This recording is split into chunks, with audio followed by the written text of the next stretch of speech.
খুব বিপদে পড়ে, তখন মামা ওকে ওনার কাছে নিয়ে আসে।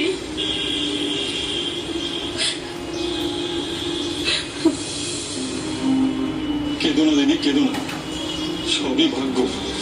কি আর করা যাবে বলো। কিন্তু এভাবে হঠাৎ আমি তো কিছুই করতে পারলাম না। কি আর করবে, বাঁচা মারা সব ওই উপরওয়ালা হাতে। কিন্তু এখন আমি ছেলে মেয়ে নিয়ে কি করি, কোথায় যাই বলতে পারিস? লোকটা নিজে ডুবলো, আমাকেও ডুবিয়ে দিয়ে গেল। কেন দিদি, জামাই দাদা কি তোমাদের জন্য কিচ্ছু রেখে যায়নি?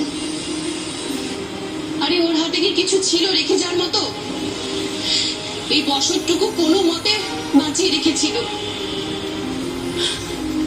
আর যেটুকু আছে সেটুকু দিয়ে বছরও ফুরবে না।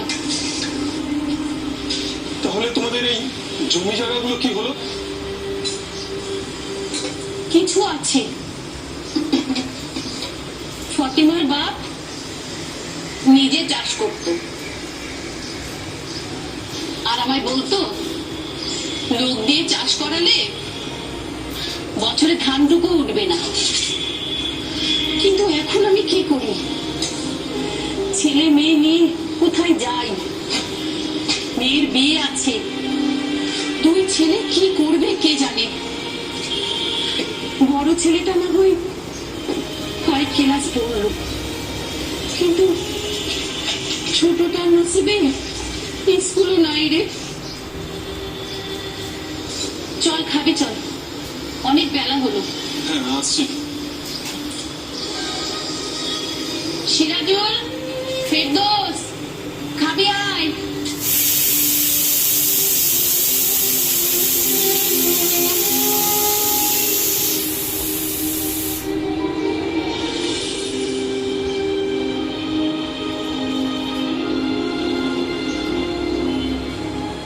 আর কতক্ষণ? এই তো হয়ে গেছে।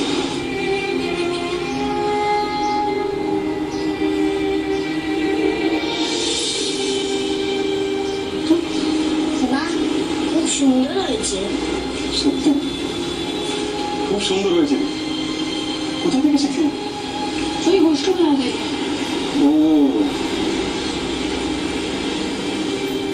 সিরাজুল, ভাইকে নিয়ে খেতে আয়।